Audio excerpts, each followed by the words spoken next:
Hi, I'm Pam Mabry, and welcome to Break Free.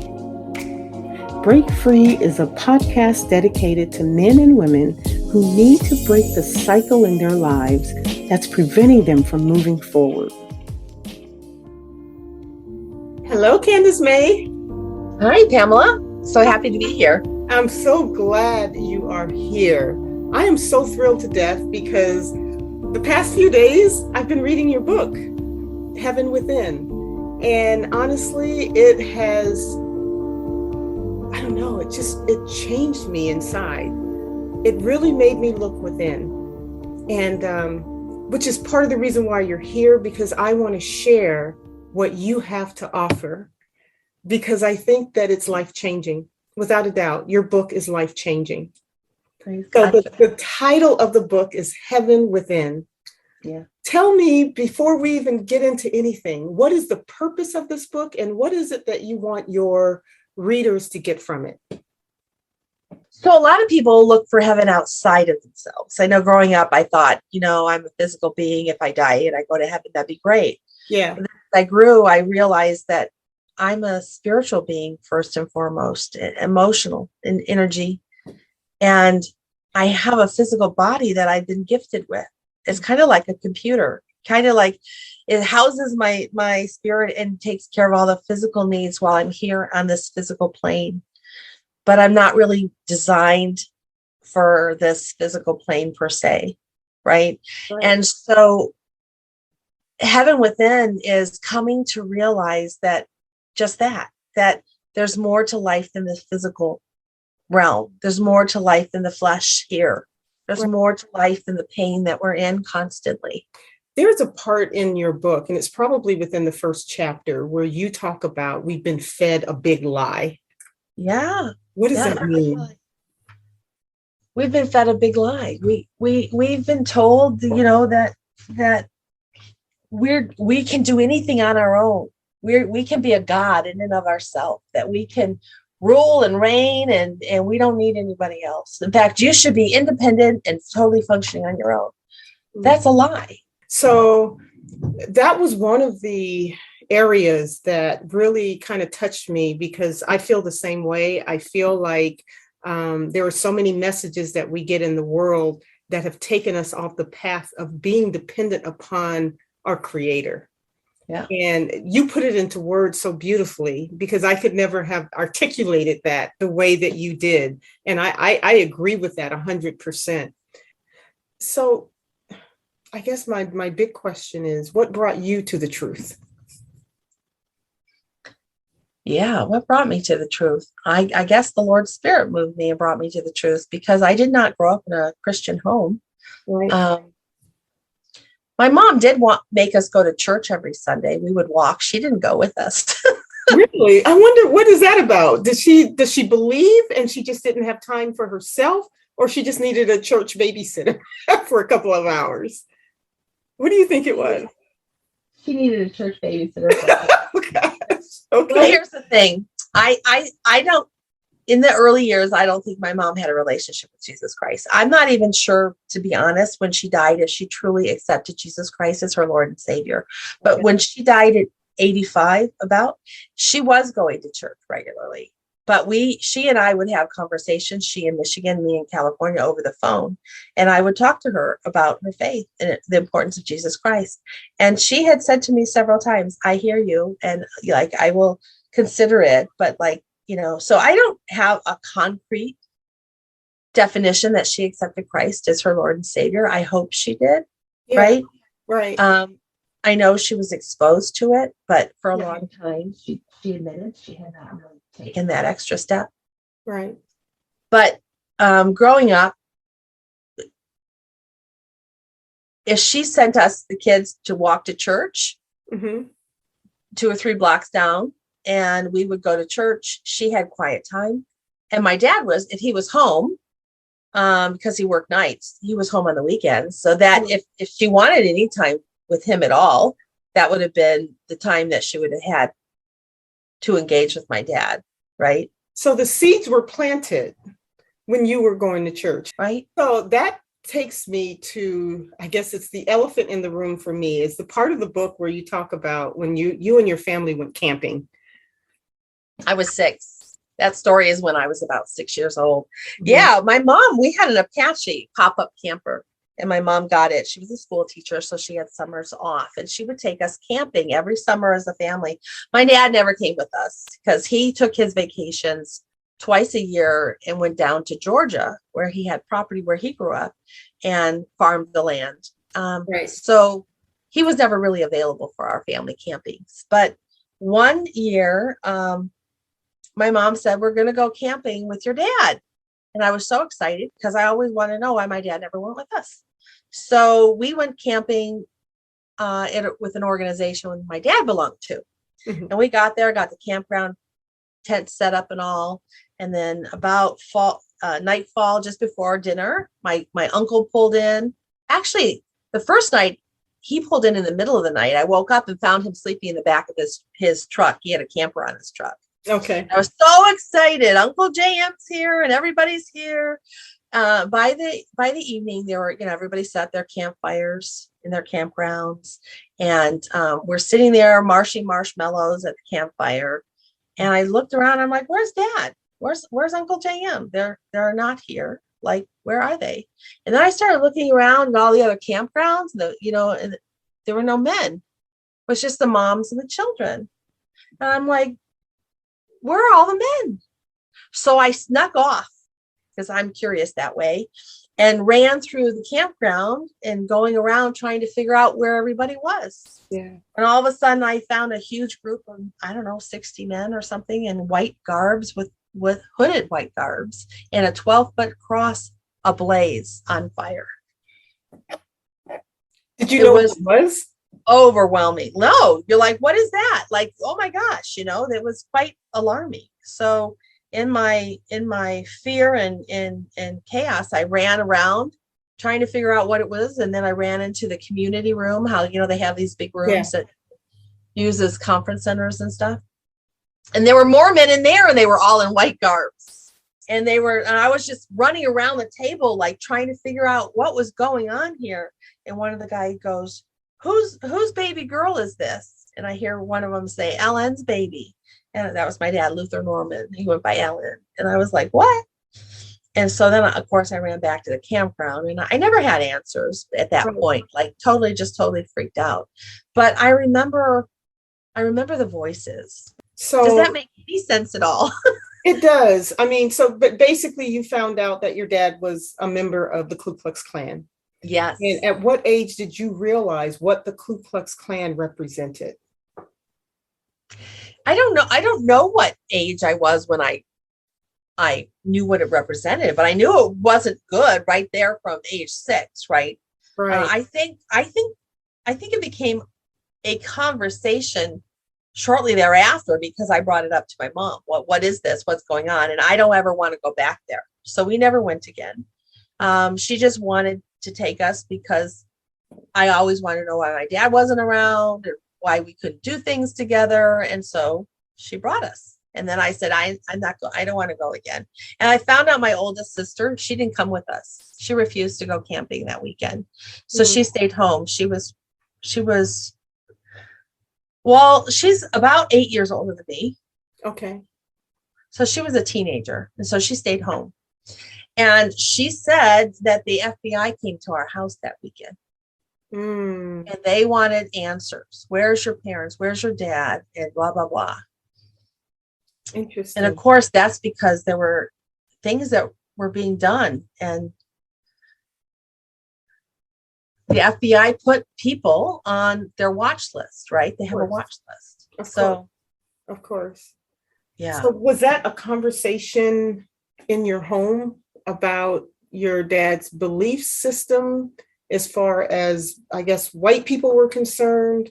I would think that and I'm just trying to, because I don't know anyone that's within the Ku Klux Klan. I know what they represent, but I've always wondered, especially children who have parents that were a part of something like that and how it's passed on from one generation to the next. What was the typical conversation in your home about other races?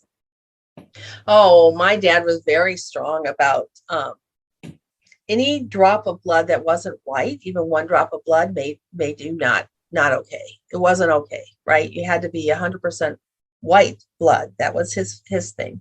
And if you were white and you had long hair, you were a long-haired puker, right? I mean, it was not okay. I mean, Right. he was very rigid in what was okay, right? Yeah.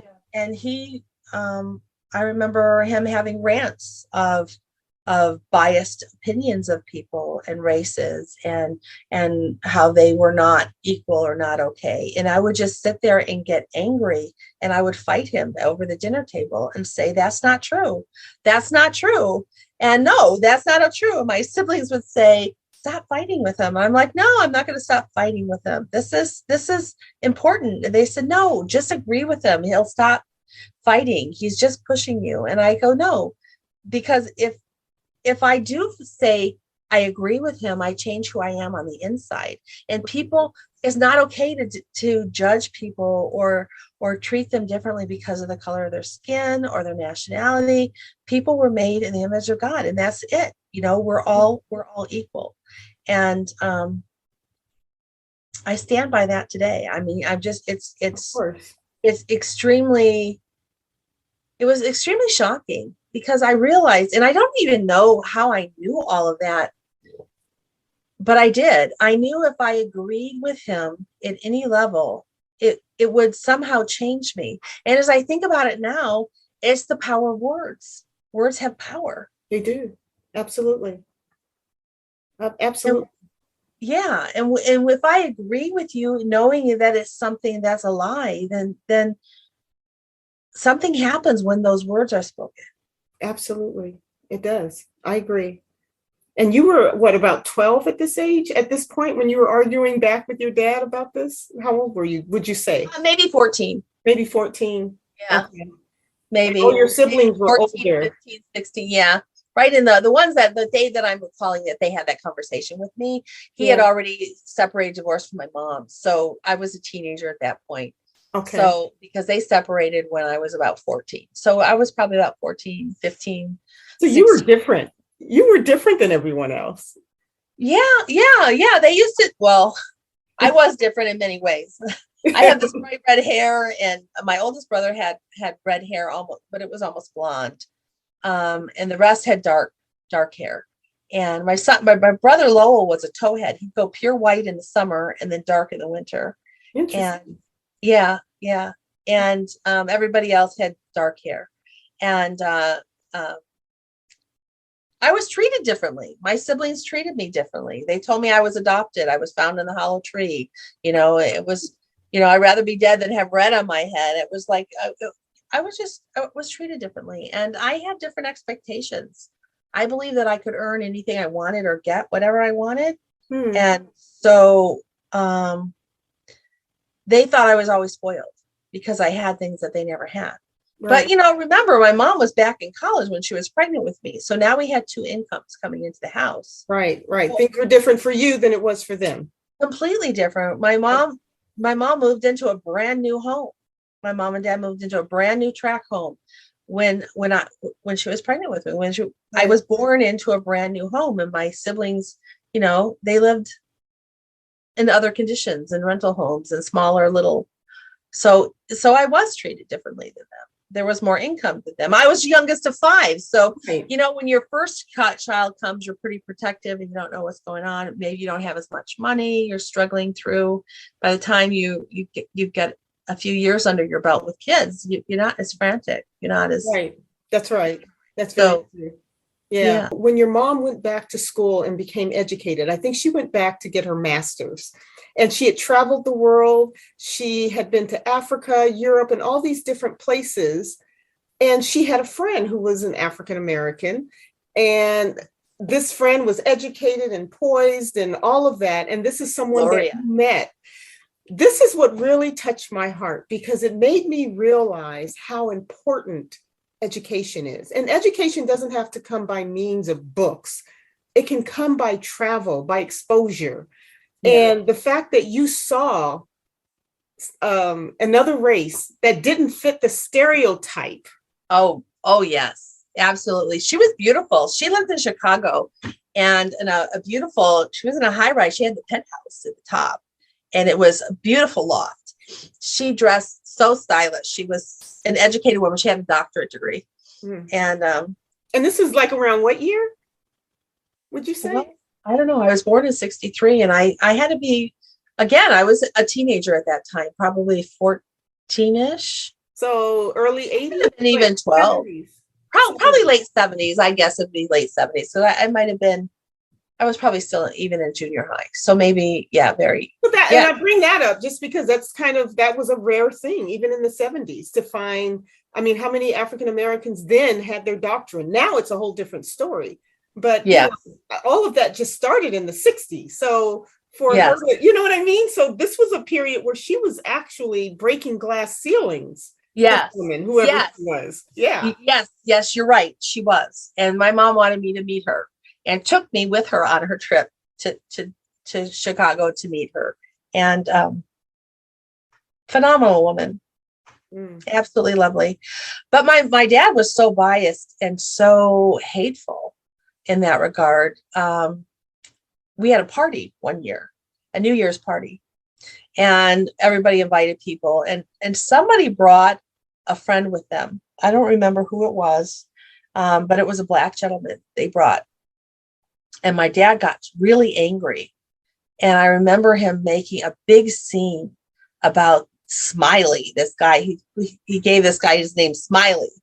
And you can imagine why, dark skin, white teeth. Right. So it was rude.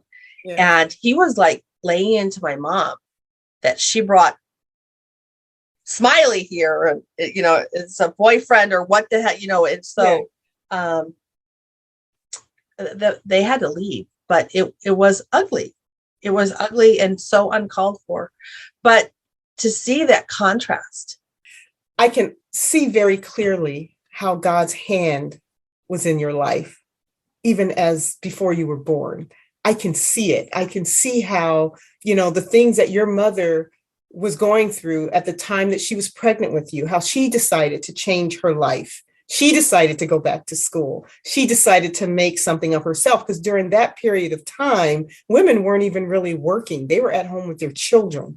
And she decided to rise above that while she was pregnant with you. So not only was there a change of consciousness within your mom, think about, what you were being born into. And then she went back to get her master's degree. So she not only got her education, she went back to even get more educated. Then she traveled on top of that. So she not only educated herself through the books, she educated herself through travel and exposure to different cultures. And you, my dear, were the recipient of that. And that is why you are here today talking about a book about heaven within, because you were in the midst of two different worlds. One was a world of bigotry and one was a world of hope. Amen to that. Yes. And you, my dear, have written a book that leans more toward the hope that even though there may be all kinds of crazy things going on in your life, Dad and the Ku Klux Klan, all the bigotry and things that took place. And there's so much more in your book that you talk about, things that took place that shaped who you are. But because of the foundation that God made sure that you were going to grow up in, you lean more toward the positive. And you're here to express that to other people, that in spite of anything, there is hope if you lean towards God, because He is our hope.